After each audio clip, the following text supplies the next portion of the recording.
हर प्रकार से एचपीएससी की भर्तियों में बड़े स्तर पे धांधली दिखाई दे रही है। बिहार बीपीएससी मेंस के एग्जामिनेशन में कई प्रश्न यूं के यूं उठा दिए गए थे। छत्तीसगढ़ से प्रश्न उठाए गए थे, उत्तराखंड से प्रश्न उठाए गए थे। हमने देखा ज्योग्राफी वाले में एचपीएससी ने 10 प्रश्न डिलीट कर दिए, 6 आंसर्स को बदल दिया गया बिना किसी जस्टिफिकेशन के। और दो बीपीएससी बिहार वाला जो मेंस का जो पेपर वो केवल 40 दिन पहले वाले को दोबारा रिपीट कर दिया गया। और दुर्भाग्य की बात यह है कि कई कोचिंग सेंटर ऐसे थे जिन्होंने उन्हीं प्रदेशों के उन्हीं इम्तिहानों की प्रैक्टिस कराई। कितना बड़ा जॉब माफिया हरियाणा में काम कर रहा है। क्या हरियाणा के 3.25 करोड़ जनसंख्या वाले प्रदेश में कोई एक भी किसी की ऐसी क्वालिफिकेशन नहीं है जो एचपीएससी का चेयरमैन बन सकता हो? क्योंकि हरियाणा के बच्चे तो यूपीएससी तक की परीक्षाओं में देश में सबसे अच्छे प्रदर्शन हरियाणा के बच्चों का रहता है। तो एचपीएससी में क्यों नहीं हरियाणा के बच्चों का प्रदर्शन रह पा रहा?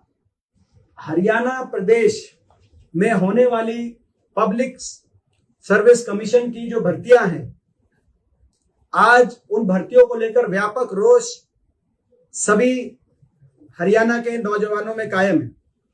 विशेष तौर से अभी असिस्टेंट प्रोफेसर की जो भर्तियां हुई, उसके जो टेस्ट हुए, मैंने चाहे वो हिंदी हो, चाहे हिस्ट्री हो, चाहे ज्योग्राफी हो, हर टेस्ट से जुड़ी हुई बातें आपको बताई। कहीं सीलें टूटी हुई थी एग्जामिनेशन सेंटर में जब पहुंची, कहीं उसी क्रम में किसी और प्रदेश के इम्तिहान से प्रश्न उठाए हुए थे। जैसे कि बिहार बीपीएससी मेंस के एग्जामिनेशन में कई प्रश्न यूं के यूं उठा दिए गए थे। छत्तीसगढ़ से प्रश्न उठाए गए थे, उत्तराखंड से प्रश्न उठाए गए थे। और दुर्भाग्य की बात यह है कि कई कोचिंग सेंटर ऐसे थे जिन्होंने उन्हीं प्रदेशों के उन्हीं इम्तिहानों की प्रैक्टिस कराई और फिर उन्हीं से प्रश्न आ गए यूं के यूं उठ के। कितना बड़ा माफिया, जॉब माफिया हरियाणा में काम कर रहा है, जिन्होंने चुनाव के समय भी प्रभावित करने का कार्य किया। चुनाव को भी वो उसका आप ये प्रदर्शित करती है बात। और उसके बाद भी हमने देखा ज्योग्राफी वाले में एचपीएससी ने 10 प्रश्न डिलीट कर दिए, 6 आंसर्स को बदल दिया गया बिना किसी जस्टिफिकेशन के।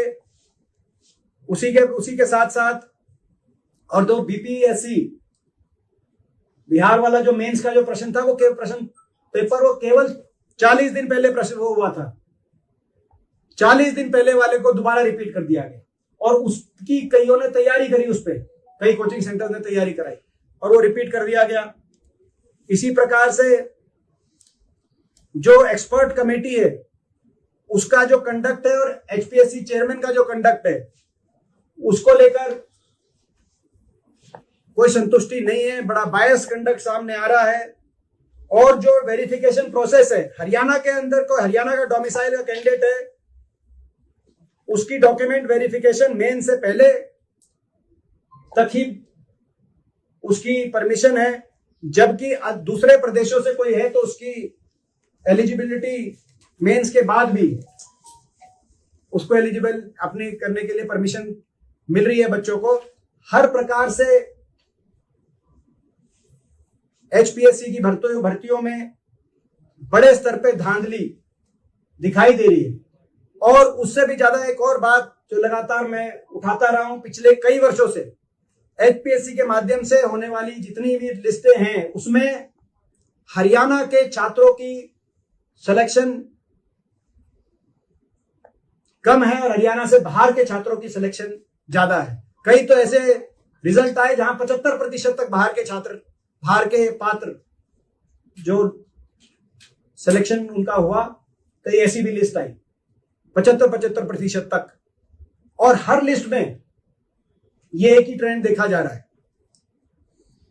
ये हरियाणा देश का अकेला राज्य है जहां हरियाणा पब्लिक सर्विस कमीशन की सारी भर्तियों में हरियाणा के बच्चों को प्राथमिकता ना मिल पा रही है।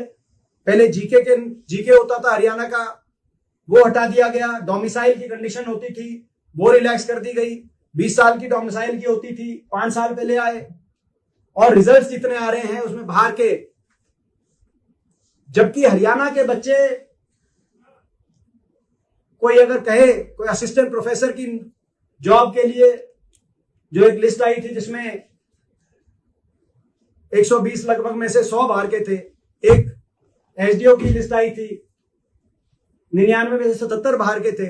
ऐसी पोस्टों के लिए कोई हरियाणा के बच्चे कम क्वालिफाई हैं या क्षमता कम है, तो मैं समझता हूं कि ये बात किसी गले नहीं उतरेगी, क्योंकि हरियाणा के बच्चे तो यूपीएससी तक की परीक्षाओं में देश में सबसे अच्छा प्रदर्शन हरियाणा के बच्चों का रहता है।